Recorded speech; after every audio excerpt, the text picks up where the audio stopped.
لله رب العالمين والصلاة والسلام على سيد الأنبياء والمرسلين وعلى آله وصحبه أجمعين أما بعد أعوذ بالله من الشيطان الرجيم بسم الله الرحمن الرحيم المال والبنون زينة الحياة الدنيا والباقيات الصالحات خير عند ربك ثوابا وخير املا صدق الله العظيم سبحانك لا علم لنا إلا ما علمتنا گرامی قدر معزز سامعین کرام، نوجوان ساتھیوں،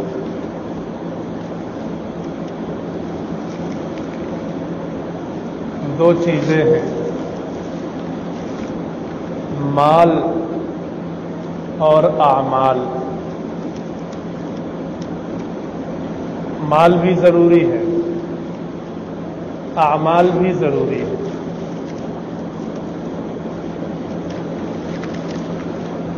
شریعت نے، اسلام نے، پیغمبر اسلام نے مال کمانے کا بھی حکم دیا ہے اور اعمال کرنے کا بھی حکم دیا ہے۔ مال دنیاوی ضرورت ہے، اس کے بغیر زندگی نہیں گزاری جا سکتی،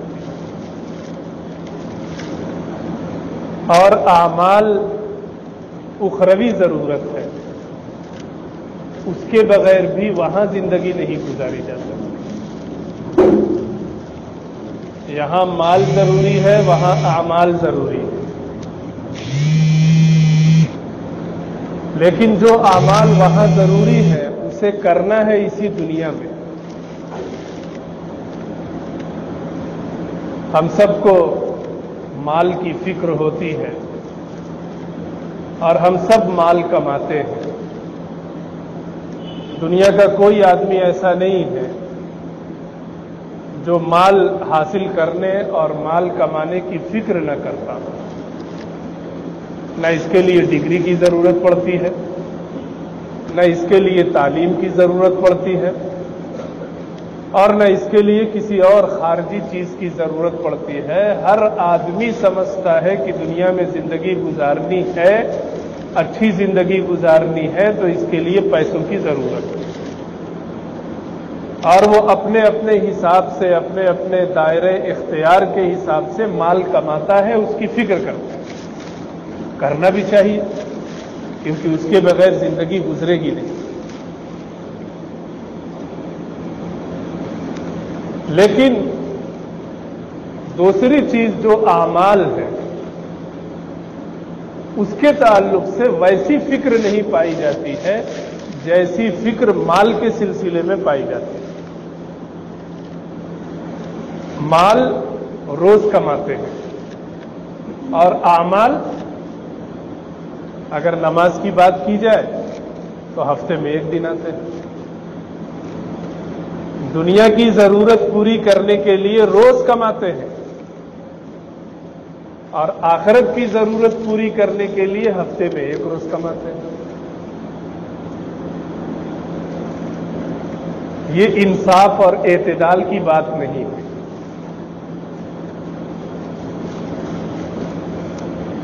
اسی لیے سرکار دو عالم صلی اللہ علیہ وسلم نے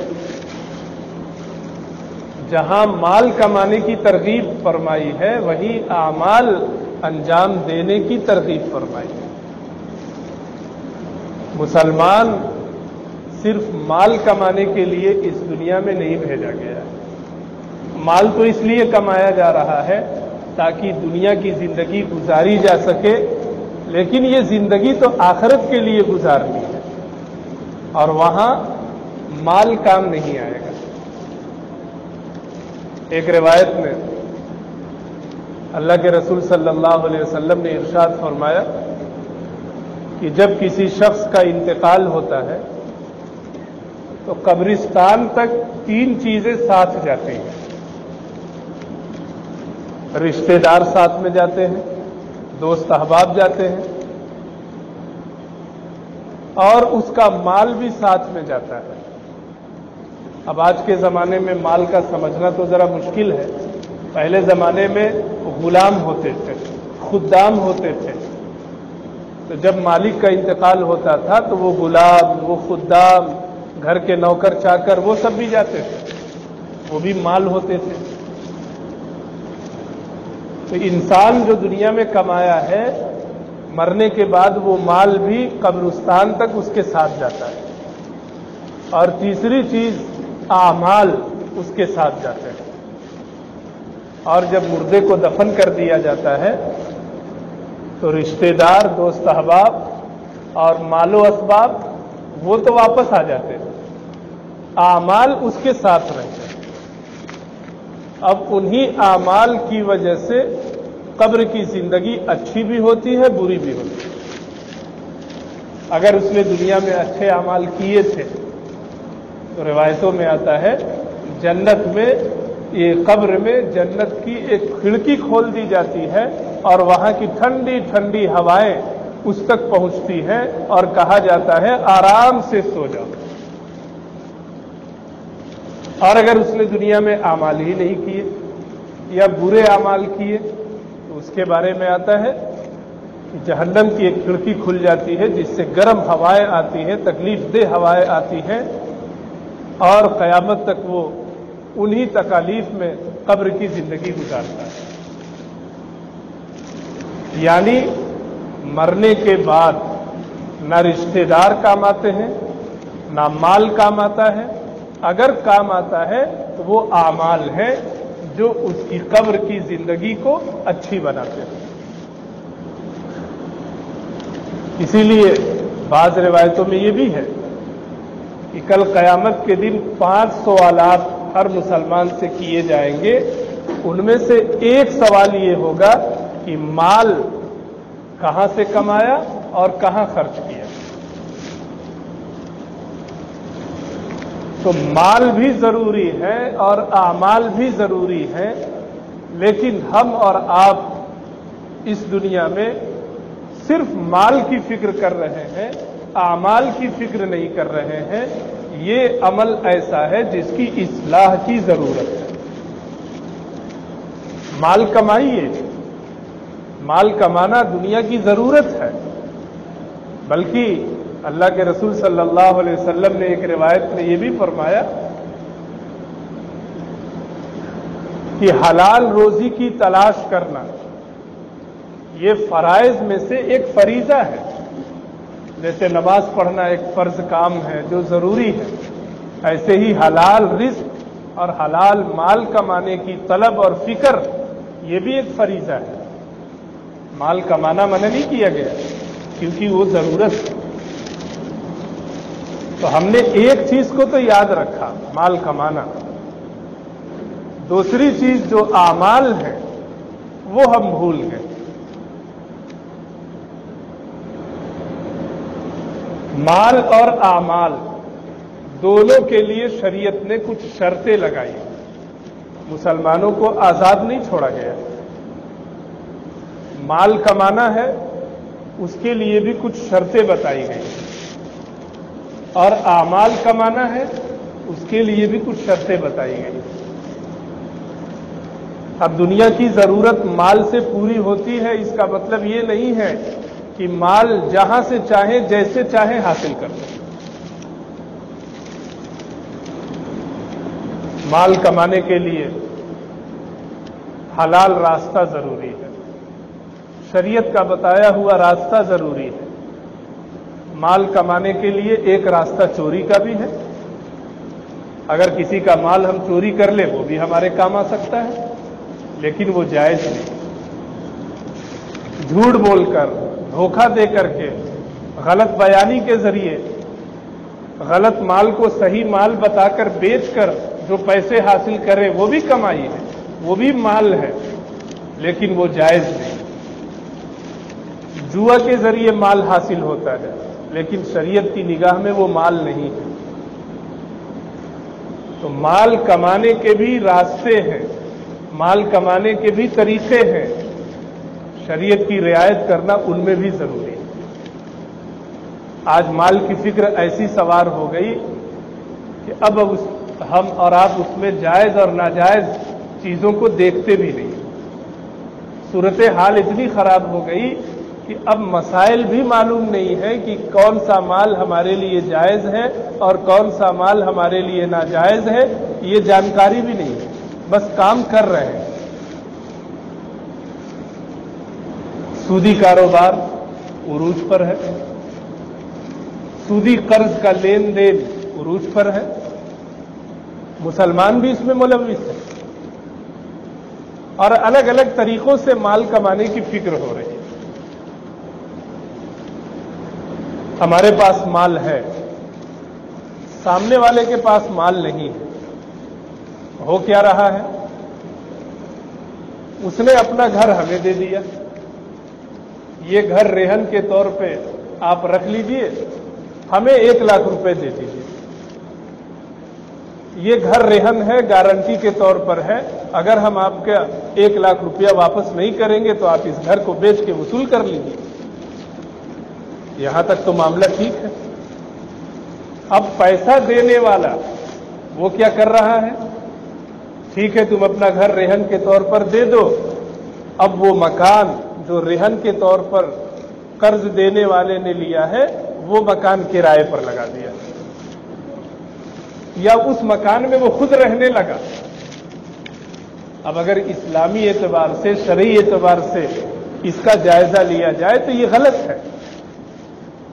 जो चीज रेहन के तौर पर रखी जाती है उससे फायदा उठाना जायज ही नहीं है, उससे फायदा उठाना रिबा है, सूद है।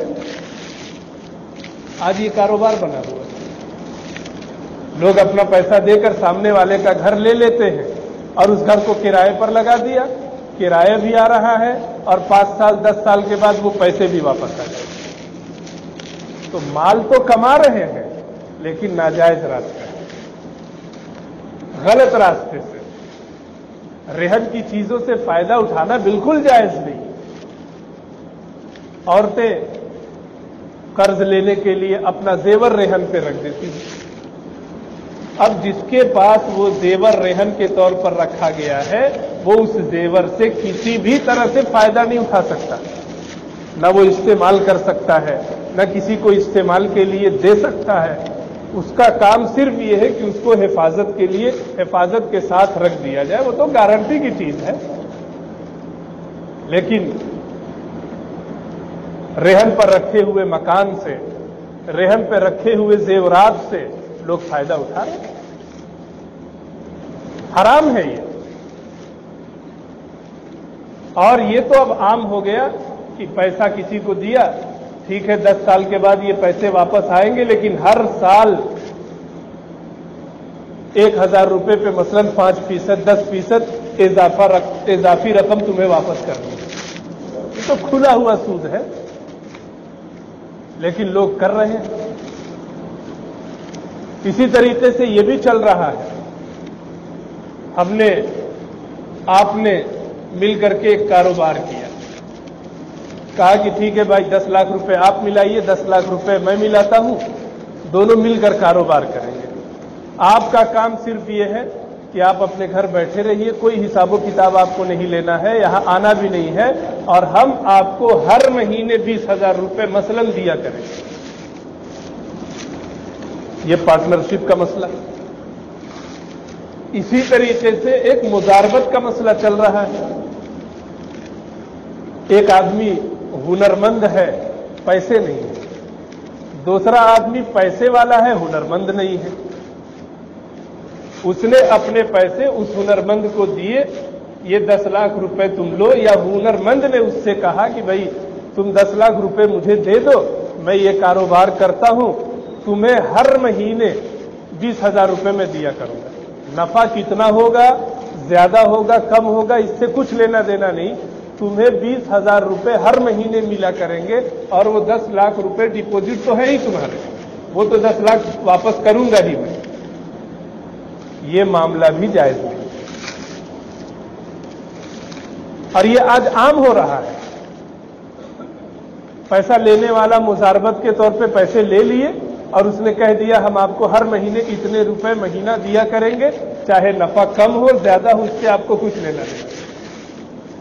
क्या कभी आपने किसी मुफ्ती से, किसी आलिम से इस मामले के सिलसिले में पूछा? जायज नहीं है। हाँ, ये उस वक्त जायज हो सकता है जब नफा का फीसद तय किया जाए कि ठीक है 10 लाख रुपए हम आपको देते हैं और हर महीने जितना नफा होगा उस नफे का मसलन 60% आपको देंगे, 40% हम देंगे। ये तो जायज है, लेकिन नफा तय कर देना कि जितना भी नफा होगा उससे आपको लेना देना नहीं, 20,000 रुपए हम आपको देंगे, जायज नहीं। लेकिन माल कमाने की ऐसी हवस है, ऐसी फिक्र है कि जायज नाजायज कुछ नहीं, बस पैसा आना चाहिए। कहां से आना चाहिए, कैसे आना चाहिए, कुछ लेना देना। और क्या हो रहा? हमारा छोटा मोटा कारोबार है, मुतवस्सित बड़ा कारोबार है, काम चल रहा है, अपने पास मकान भी है, गाड़ी भी है, जिंदगी गुजारने की जितनी चीजें हो सकती है सब है, आराम से जिंदगी गुजर रही है। लेकिन इतने पे बस नहीं, और बड़ा कारोबार होना, जमीन जायदाद, प्रॉपर्टी, मकानात बहुत ज्यादा से ज्यादा होना, ठीक है, होना चाहिए। लेकिन इसके लिए क्या हो रहा है? बैंक से लोन लिया जा रहा है, बिजनेस के लिए लोन लेते हैं। अब जाहिर है कि वो लोन जो बैंक से लिया जा रहा है, वो जितना लोन लिया गया उतना ही तो वापस नहीं करना पड़ता है, उसमें सूद के साथ वापस करना। जब हमारा कारोबार चल रहा है, जिंदगी गुजर रही है, तो सिर्फ इसलिए कि बड़ा कारोबार हो जाए, बड़ी जायदाद प्रॉपर्टी हो जाए, इसके लिए बैंक से लोन लेकर के कारोबार किया जा रहा है और बैंक को सूद के साथ कर्ज वापस किया जा रहा है। माल कमा रहे हैं लेकिन नाजायज रास्ते, बैंक से कर्ज लेकर के सूद के साथ उसका कर्ज वापस कर रहे हैं। क्या ये जायज? मुआशरे में तो बहुत नाम है, टोपी कुर्ता पैजामा लगाकर घूम रहे हैं, क्योंकि दुनिया को तो कुछ मालूम नहीं कि ये कैसा कर्ज ले रहा है, वो तो उसको और बैंक को मालूम है। तो ऐसी कितनी शक्लें हैं माल कमाने की जो नाजायज, लेकिन लोग कमा रहे हैं। इसी तरीके से क्या चल रहा? Network marketing. मुसलमानों की एक बड़ी तादाद इसमें लगी हुई है। होता क्या है, एक कंपनी से हम जुड़ गए, कुछ पैसे हमने जमा कर दिए, कंपनी ने अपना कुछ प्रोडक्ट दिया, वहां तक तो ठीक है। अब उसका काम है मिंबर साजी। जो कंपनी से जुड़ा है, कंपनी ने उससे कहा कि आप ये सामान ले जाइए, फला जगह हमारा बोर्ड लगवा दीजिए, फला जगह हमारा इश्तिहार लगा दीजिए, हम आपको ये कूपन देंगे, वो कूपन देंगे, ये चीजें देंगे, आप बहुत सस्ते में ये चीजें खरीद सकेंगे। खरीद रहे लोग। अब उसके बाद काम क्या है कि मिंबर बनाना है, जोड़ना है उस कंपनी से मुख्तलिफ लोगों को। अब तरगीब दिला रहे, भाई देखो बहुत अच्छी कंपनी है, ये है, वो है, फला है, ढेका है, तुम भी जुड़ जाओ। वो भी जुड़ गया, उसने किसी और को जोड़ा, वो भी जुड़ गया। एक पूरा जाल फैला हुआ है, नेटवर्क। अब जिसने जितने मिंबरों को जोड़ा नीचे तक, उन सब का कमीशन इस पहले वाले को भी मिलता। दूसरे ने जितने लोगों को जोड़ा, उसके नीचे जितने लोग हैं, उन सब का कुछ न कुछ कमीशन इसको भी मिलता। क्या कभी किसी मुफ्ती से पूछा ये काम जायज भी है या नहीं? ये नाजायज है,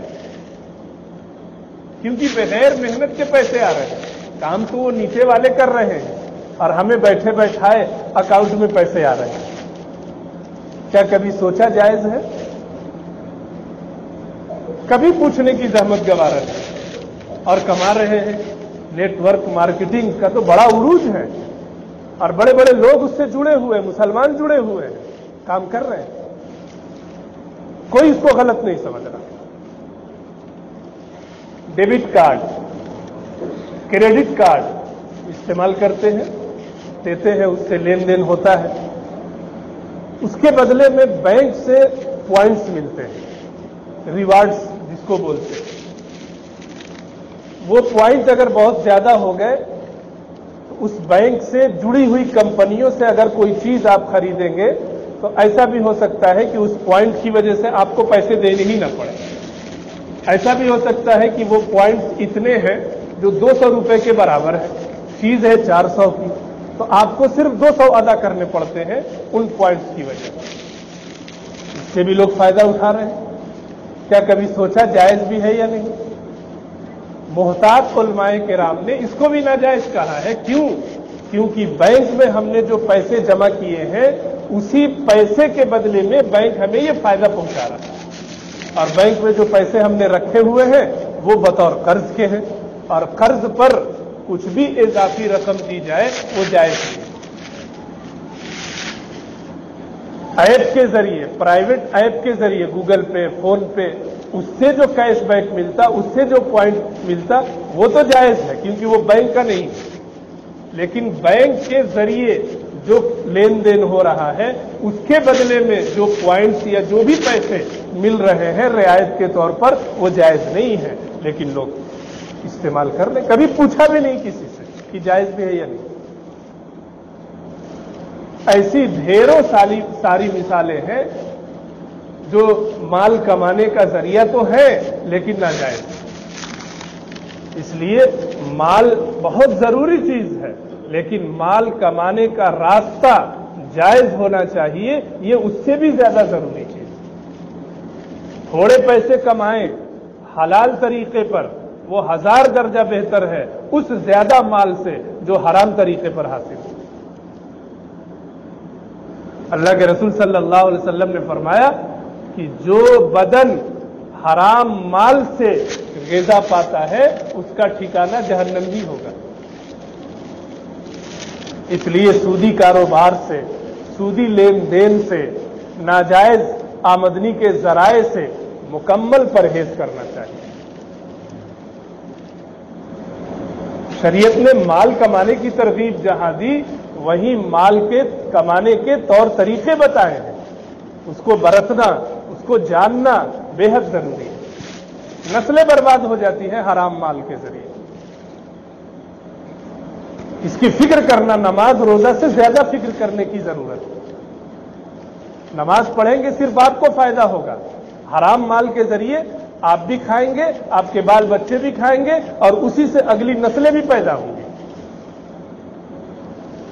सहाबाए किराम के दौर में हराम और हलाल में ऐसा फर्क था कि हराम चीज क्या, मुश्तबा चीज से भी लोग परहेज करते थे। क्या आपने वाकया नहीं सुना? हजरत हुसैन रजी अल्लाह तआला कहीं से गुजर रहे थे, रास्ते में खजूर गिरी हुई थी, बच्चे थे, उठा लिया। आप सल्लल्लाहु अलैहि वसल्लम ने देखा तो फौरन मना किया कि नहीं, हम सादात हैं, हमारे लिए ज़कात और सदकात की चीजें जायज नहीं है। ये खजूर गिरी हुई है, क्या पता सदक़े की हो, क्या पता ज़कात की हो। हालांकि ऐसा हो सकता है वो ज़कात की न रही हो, लेकिन सिर्फ शुबहे की बुनियाद पर आपने परहेज किया, और आज जानते हुए कि ये नाजायज है लोग उसे कर रहे हैं।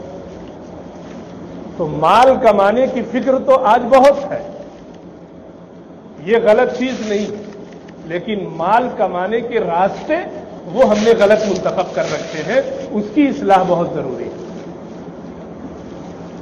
और आमाल की फिक्र वो माल से भी ज्यादा जरूरी है। माल कमाने में एतदाल जरूरी है, आमाल में भी एतदाल जरूरी है। अगर माल हम कमा रहे हैं और उस माल के जरिए आखिरत का कोई फायदा नहीं हो रहा है, तो वो माल तो इसी दुनिया में रह जाएगा। एक मौके पर एक सहाबी हुजूर सल्लल्लाहु अलैहि वसल्लम की खिदमत में हाजिर हुए। आप सूरह तकासुर की तिलावत फरमाकर उसकी तशरीह फरमा रहे थे। اور آپ نے کہا کہ ابن آدم کہتا ہے میرا مال میرا مال میرا مال. ہم لوگ بھی کہتے ہیں بھائی یہ میرا ہے وہ میرا ہے یہ تیرا ہے یہ میرا ہے. حالانکہ انسان کا مال صرف وہ ہے جو اس نے اللہ کے راستے میں صدقہ کر کے اللہ کے پاس بھیج دیا. باقی جو مال ہے کھایا پہنا اور قصہ ختم. جو کھایا وہ اسی جسم میں رہ گیا, جو پہنا بوسیدہ ہو کر کے ختم ہو گیا, پرانا ہو کر کے ختم ہو گیا. تو مال تو صرف وہ کہلایا جو اللہ کے راستے میں ہم نے صدقہ کیا, اور جو ہم نے کمایا جو ہم نے رکھا وہ بس اسی دنیا تک محدود ہے. آخرت میں وہ مال نہیں جاتا ہے. آخرت میں وہ مال جاتا ہے یعنی اس کا ثواب جاتا ہے جو اس دنیا میں کار خیر میں خرچ کیا گیا. ایسے ہی اعمال اس کو بھی بنانے کی فکر کرنی چاہیے. آج انسان ایک ہی ہے, عقل ایک ہی ہے. مال کمانے کے لیے وہ عقل استعمال ہوتی ہے اور اعمال کے لیے وہ عقل پتہ نہیں کہاں چلی جاتی ہے. اللہ رب العزت نے دونوں چیزوں کا حکم دیا. سورہ جمعہ کے اندر ہی کہا کہ جب اذان کی آواز آ جائے فسعوا الی ذکر اللہ, نماز کے لیے خطبہ سننے کے لیے دوڑ پڑو. وذروا البیع, اور اب کمانا چھوڑ دو. اور جب نماز ہو گئی تو کہا کہ اب زمین میں پھیل جاؤ, جاؤ اب کماؤ. دونوں کا حکم دیا گیا, لیکن ہم نے ایک کو تو یاد رکھا اور دوسرے کو بھول گئے. کماتے روز ہیں اور عمل ہفتے میں ایک بار کرتے ہیں. اور یہ تو نماز کا مسئلہ ہے. اگر ذکر کی بات کی جائے, تلاوت کی بات کی جائے, درود پڑھنے کی بات کی جائے اور نیکی کے کام کرنے کی بات کی جائے تو وہ تو سال ہا سال گزر جاتے ہیں اور وہ ہم نہیں کر پاتے. بہت ہوا کھینچ تان کر کے تو کچھ رمضان میں کر لیا. تو کیا کماتے ہیں خالی رمضان میں؟ مال کماتے تو ہیں ہر روز, لیکن اعمال وہ ہر روز نہیں کرتے. اللہ رب العزت نے قرآن کریم کے اندر سورۃ الکہف میں مال اور اعمال کے بارے میں ایک فرق بیان کیا. فرمایا المال والبنون زینت الحیات الدنیا, کہ دیکھو یہ مال و دولت اور یہ آل اولاد یہ دنیاوی زندگی کی زینت ہے. مال کے ذریعے آپ اچھی سے اچھی چیزیں خرید سکتے ہیں, اچھا مکان بنا سکتے ہیں, اچھی گاڑی خرید سکتے ہیں, اچھا لباس پہن سکتے ہیں اور دنیا کی بہت اچھی اچھی چیزیں کھا سکتے ہیں, کما سکتے ہیں. زینت الحیات الدنیا. اولاد کے ذریعے آپ کو قوت ملتی ہے, طاقت ملتی ہے, لیکن یہ دنیا کی زینت ہے بس, اس سے آگے کی نہیں.